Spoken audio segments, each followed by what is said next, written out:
Morning बच्चों, आज हम हिंदी रीडर का अध्याय 5 सोना का अध्ययन करेंगे, जिसकी लेखिका है महादेवी वर्मा।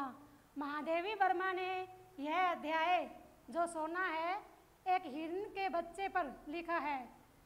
इसमें महादेवी वर्मा ने हिरण के बच्चे का बहुत ही दर्द भरा चित्रण किया है, उसके बारे में बहुत ही विस्तारपूर्वक दर्द भरी कहानी सुनाई है। तो देखो बच्चों, प्रस्तुत पाठ मेरा परिवार नामक पुस्तक से लिया गया है। इसमें महादेवी वर्मा ने एक हिरण के बच्चे का बहुत ही बड़ा दर्द भरा शब्द चित्र खींचा है। वह जानवरों के प्रति बहुत ही प्रेम भाव जागृत किया है। मतलब महादेवी वर्मा जानवरों से बहुत ही प्रेम करती थी। देखो बच्चों, इस कहानी में क्या दे रखा है। सोना की आज अचानक स्मृति मतलब याद, स्मृति याद आना। महादेवी वर्मा को है अचानक एक दिन सोना की याद आ गई थी।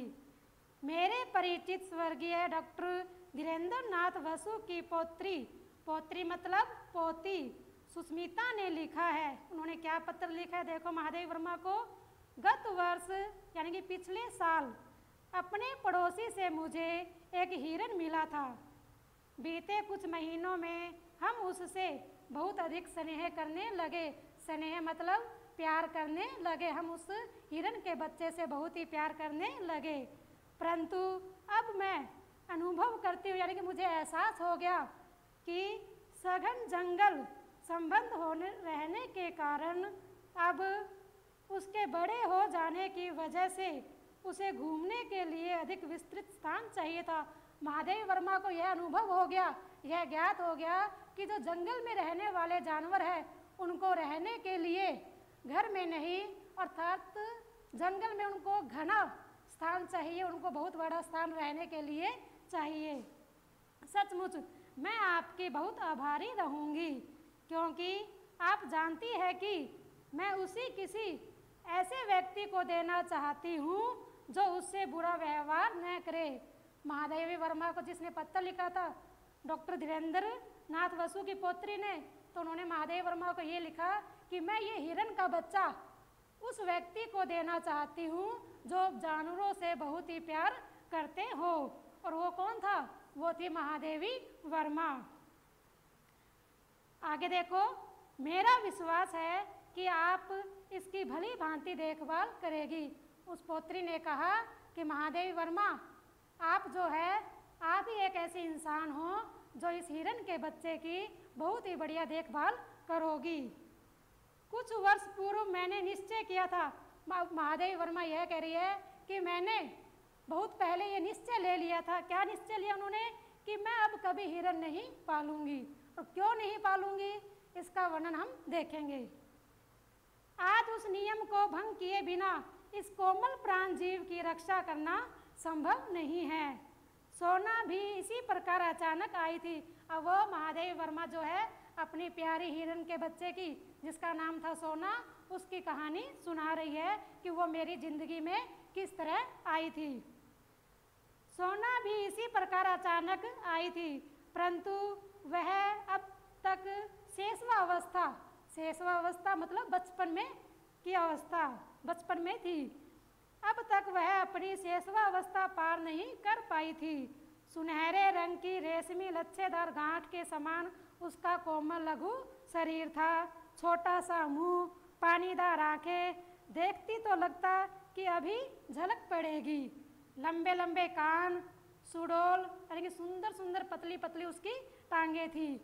सब उसके सरल शिशु रूप से इतने प्रभावित हुए कि सुनहरे रंग की होने के कारण उसके उन्होंने कई नाम रख दिए। सोना इतनी खूबसूरत थी कि लोगों ने उसको कई नाम दिए। कौन कौन से नाम दिए?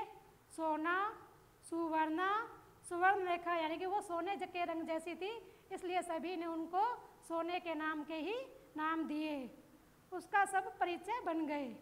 सोना को एक बालिका मरणासन अवस्था में मेरे पास ले आई थी। महादेवी वर्मा कह रही है कि जब सोना मेरे पास आई थी तो वो मरने की अवस्था में थी, यानी कि इतनी लाचार थी कि जैसे उसकी मृत्यु अब हो जाएगी। शावक आवंचित था और उसके बचने की कोई आशा भी नहीं थी। शावक मतलब उसके पीछे कई कुत्तों के बच्चे यानी कि जंगली जानवर उनके पीछे लगे हुए थे, परंतु मैंने उसे स्वीकार कर लिया कि मैं इसकी रक्षा जरूर करूंगी। अब उसके लिए दूध पिलाने की शीशी, ग्लूकोज, बकरी का दूध सभी इकट्ठा करने लगी, क्योंकि उसको पालने के लिए इन सब की आवश्यकता थी। उसका मुंह इतना छोटा था, एक छोटे से बच्चे की तरह उसका मुंह भी इतना छोटा था कि उसे पीना भी नहीं आता था। धीरे धीरे सोना ने दूध पीना और बोतल को पहचानना सीख लिया। जिस प्रकार एक बच्चा दूध पीने के लिए बोतल मांगता है, उसे पहचान लेता है, उसी प्रकार सोना ने भी उस बोतल को पहचान लिया। अंधेरा होते ही वह मेरे पलंग के पास आकर बैठती और सुबह होते ही बाहर निकल जाती। उसका दिन भर का कार्यक्रम निश्चित था, लेकिन सब कुछ उसने निश्चित कर लिया था। शुरू में यानी कि शुरुआत में विद्यालय के छात्रावास मतलब हॉस्टल की छात्राएं उसके लिए कौतूहल का विषय बनी, यानी कि उनके लिए आश्चर्यजनक होगी भी ये हॉस्टल में कौन आ गया एक और। लेकिन धीरे धीरे वह उनकी प्रिय साथी बन गई। सोना इतनी घुल मिल गई उन लड़कियों में कि वह उनकी मित्र बन गई, जिसका बिना उनका किसी काम में मन नहीं लगता था। अब तो उन जो हॉस्टल में जो लड़कियां रहती थी, छात्राएं रहती थी, उनका भी सोना के बिना मन नहीं लगता था, क्योंकि सोना थी ही इतनी खूबसूरत। उसे छोटे बच्चे अधिक प्रिय थे, क्योंकि उनके साथ खेलने का अधिक अवकाश रहता था। वे पंक्तिबद्ध यानी कि लाइन में खड़े रहते थे और सोना को पुकारते रहते थे। वह उनके ऊपर से छलांग लगाकर एक ओर से दूसरी ओर कूदती थी, यानी कि सभी इकट्ठे होकर उस आंगन में खेलते कूदते थे। यह सर्कस जैसा खेल घंटों चलता। मेरे प्रति स्नेह प्रदर्शन के कई प्रकार थे। बाहर खड़े होने पर सामने या पीछे से छलांग लगाती, भीतर आने पर वह पैरों से अपना शरीर रगड़ने लगती। मेरे बैठे रहने पर मेरी साड़ी का छोर यानी कि साड़ी का पल्लू अपने मुँह में भर लेती और कभी मेरी चोटी को चबा लेती। ये थी सोना के बारे में, जो उसने महादेवी वर्मा के साथ क्या क्या रचनाएं रची।